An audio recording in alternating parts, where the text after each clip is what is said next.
بسم الله الرحمن الرحيم.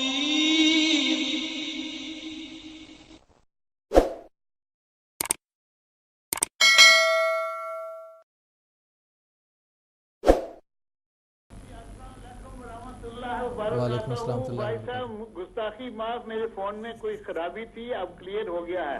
ٹھیک ہے جناب۔ بھائی صاحب سوال یہ ہے کہ تبلیغ کرتے وقت عام طور پر فی زمانہ لوگ سوال کرتے ہیں، فی زمانہ مسلمان بار بار کہتے ہیں کہ جب قرآن کریم آ چکا ہے جو کامل ترین کتاب ہے تو پھر حضرت مسیح موعود علیہ السلام کو آئینہ کمالات اسلام لکھنے کی کیا ضرورت تھی؟ کیا آپ اپنی مشہوری چاہتے تھے؟ برائے کرم ایسے لوگوں کو کیسے سمجھایا جائے؟ وضاحت فرما دیں، جزاکم اللہ احسن الجزا۔ جزاکم اللہ جناب، شکریہ۔ محترم مولانا محمد کریم الدین صاحب سے درخواست ہے۔ مکرم عبدالرشید صاحب، آپ نے بڑا اچھا سوال کیا کہ سمجھانے والی بات یہ ہے کہ قرآن مجید تو 1400 سال سے ہمارے اندر موجود ہے، پھر اس کی تفسیر لوگوں نے کیوں لکھی؟ اس واسطے کہ اس کو سمجھانا چاہیے نا، اللہ تعالیٰ ہم سے چاہتا کیا ہے۔ تو بہت ساری باتیں ایسی ہیں عوام الناس سمجھ نہیں سکتے، اور پھر اس دور میں جب کہ حضرت مسیح موعود علیہ السلام نے آئینہ کمالات اسلام لکھی، نعوذ باللہ یہ قرآن مجید کے بالمقابل کوئی کتاب نہیں ہے، بلکہ قرآن مجید کی وہ اعلیٰ ترین تفسیر اور اسلام کی اعلیٰ ترین تشریح ہے کہ لوگوں کو سمجھانے کے لیے آپ نے یہ کتاب لکھی ہے۔ قرآن مجید ہم سے کیا چاہتا ہے؟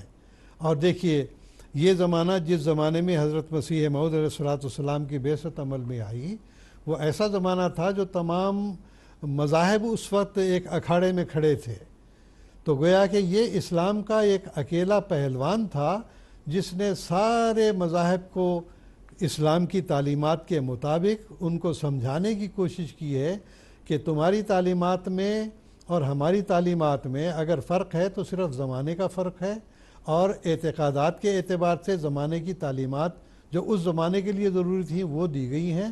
اب جب کامل تعلیم قرآن مجید کی آ چکی ہے تو اس کے اندر کیا خوبیاں ہیں، کیا خصائص ہیں، اور کیا اعلیٰ اور اکمل اس کی تعلیم ہے، اس کی تشریح آپ نے بیان کی ہے۔